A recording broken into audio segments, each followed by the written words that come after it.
কাল ভোট কেন্দ্রে কেন্দ্রে যাচ্ছে নির্বাচনের সরঞ্জাম। কিছুক্ষণ আগে আপনাদের জানাচ্ছিলাম ভোট ঘিরে নিরাপত্তার চাদরে ঢাকা সারা দেশ। এই মুহূর্তে ঠাকুরগাঁয়ে আছেন রিপোর্টার হাসান ওয়ালি, খুলনায় আছেন আব্দুল্লাল মামুন রুবেল এবং সিলেটে আছেন ইকরামুল কবির। সরাসরি প্রথমে যাচ্ছি ওয়ালির কাছে। ওয়ালি, অবসান আগামীকাল ঠিক এই সময় অর্থাৎ আরও 1 ঘন্টা আগে কিন্তু ত্রয়োদশ জাতীয় সংসদ নির্বাচন এবং গণভোটের ভোট গ্রহণ শুরু হবে।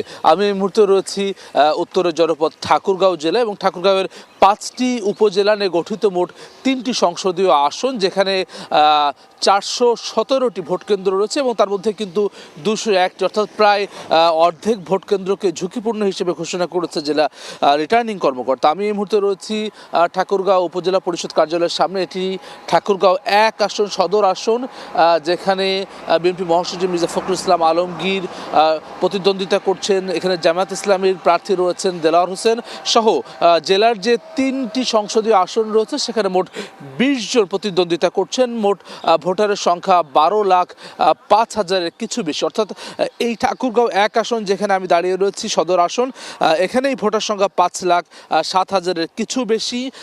জেলা প্রশাসন থেকে জানানো হয়েছে সবশেষ যে প্রস্তুতি সেটি সম্পন্ন করা হয়েছে। যেই উপজেলা পরিষদের সামনে আমি রয়েছি, একটু পরেই কিছুক্ষণ বাদেই এই জায়গা থেকে উপজেলার যে 185টি ভোট কেন্দ্র রয়েছে ঠাকুরগাঁও 1 আসনে, সেখানকার যে ভোটের সরঞ্জাম সেটি বিতরণ করা হবে। যেই ব্যালট সহ অন্যান্য যে সরঞ্জাম সেটি কিন্তু এরই মধ্যে এসে পৌঁছেছে, আমরা জানি। সেটি এখান থেকে যারা দায়িত্বরত কর্মকর্তা রয়েছেন তারা নিয়ে যাবেন এবং এরই মধ্যে ভোট কেন্দ্রগুলোতে সিসিটিভি সহ ক্যামেরা সহ অন্যান্য যেই আনুষ্ঠানিকতা রয়েছে, যে প্রস্তুতি রয়েছে সেটি সম্পন্ন করা হয়েছে। জেলা জুড়ে গতকাল থেকে আমরা দেখেছি আইনশৃঙ্খলা রক্ষাকারী বাহিনীর সদস্যদের তৎপরতা।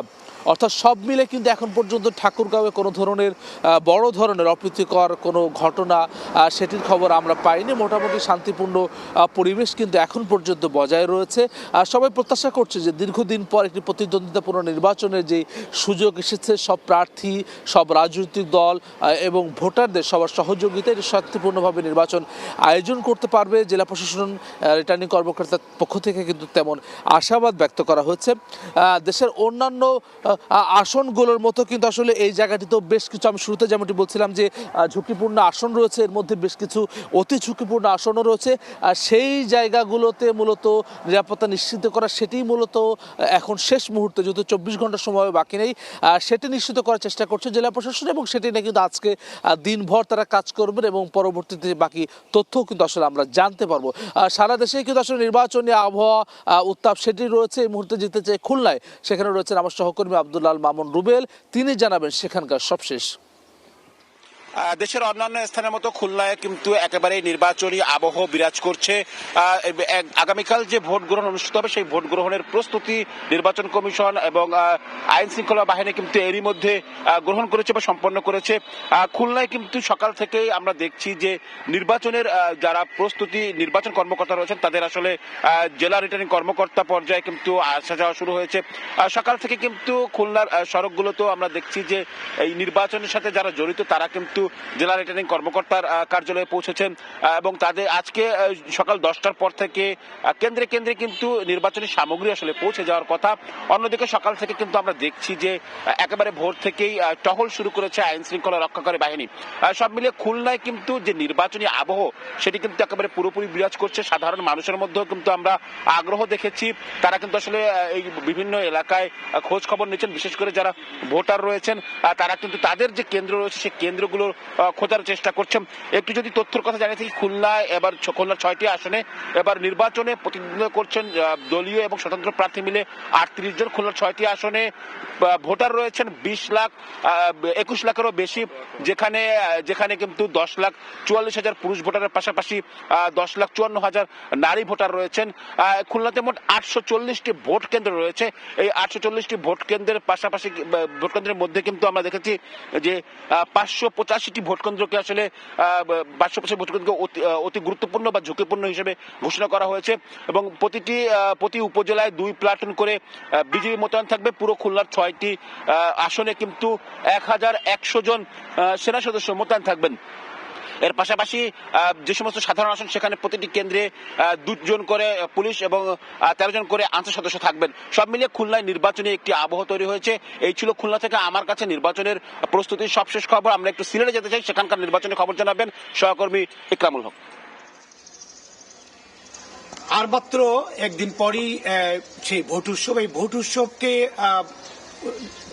সবকিছু মিলে ভোট উৎসবে যাতে করে ভোটাররা নির্বিঘ্নে ভোট দিতে পারে তারই আয়োজন চলছে। এবং আজকে কিছু সময় পরে অর্থাৎ সকাল 10টায় আমি আছি এই মুহূর্তে সদর উপজেলা, সিলেট সদর উপজেলা সহ সিলেটের 13টি উপজেলা এবং অন্য আরেকটি জায়গা থেকে যে সিটি কর্পোরেশন এলাকার স্টেডিয়াম থেকে নির্বাচনী সরঞ্জাম পৌঁছে দেওয়া হবে। এবং সিলেটে 6টি আসনের যেই কেন্দ্রগুলো রয়েছে প্রত্যেকটি কেন্দ্রে 1016টি কেন্দ্র রয়েছে, 1016টি কেন্দ্রে কেন্দ্রে নির্বাচনী সামগ্রী পৌঁছে যাবে। সিলেটে রয়েছে 215টি কেন্দ্র এবং 215টি কেন্দ্রে এই নির্বাচনী সামগ্রী পৌঁছে যাওয়া হবে। মনে রাখা প্রয়োজন যে সিলেটে প্রায় এক আসনে প্রায় 7 লাখ ভোটার রয়েছে এবং সবকিছু মিলে সিলেটে ভোটার রয়েছে 31 লাখ। এই সিলেটের 31 লাখ সহ এবং পুরো সিলেট বিভাগে রয়েছে প্রায় 91 লাখের মতন ভোটার। সব ভোটারদের চাই ভোটাধিকার যাতে করে উৎসব মুখর পরিবেশে তারা ভোটাধিকার প্রয়োগ করতে পারে তারই আয়োজন করেছে রিটার্নিং কর্মকর্তা এবং সিলেট বিভাগের বিভিন্ন দায়িত্বপ্রাপ্ত কর্মকর্তারা। আমরা এই কয়েকদিন দেখেছি তারা শুধু ভোটের পাশাপাশি আমরা জানি যে এবার জাতীয় সংসদ নির্বাচনে ভোটের পাশাপাশি একটি গণভোটও অনুষ্ঠিত হবে এবং এই দুটি মিলেই যাতে করে ভোটাররা নির্বিঘ্নে এবং তারা ভোটাধিকার প্রয়োগ করতে পারে তারই আয়োজন করছে। এবং আমরা দেখতে পাচ্ছি এখানে ধীরে ধীরে বিভিন্ন কর্মকর্তা আসতে শুরু করেছে, পুলিশ সদস্যরা আসতে শুরু করেছে। ইতিমধ্যে আমরা গতকালকে থেকে দেখেছি পুরো শহর এবং পুরো গ্রাম প্রত্যেক উপজেলায় সেনাবাহিনী, বিজিবি, পুলিশ, র্যাব, আনসার সদস্যরা সব তারা টহল গতকালকে থেকে শুরু করেছে। এবং গতকালকে থেকে আমরা যদি বলি যে নির্বাচনী প্রক্রিয়া যেটা বা ভোট গ্রহণের প্রক্রিয়া গতকালকে থেকে শুরু হয়েছে।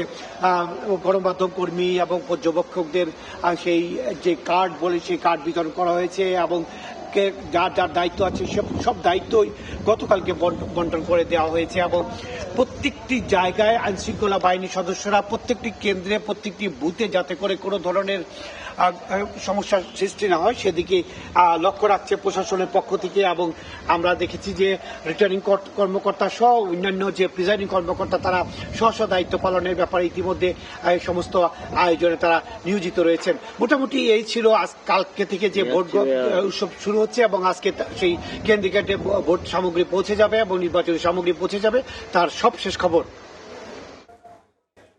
ঠাকুরগাঁও, খুলনা এবং সিলেট থেকে আমাদের সহকর্মীরা জানাচ্ছিলেন নির্বাচনের আগের দিনের সবশেষ যে পরিস্থিতি থাকে সেই পরিস্থিতি নিয়ে।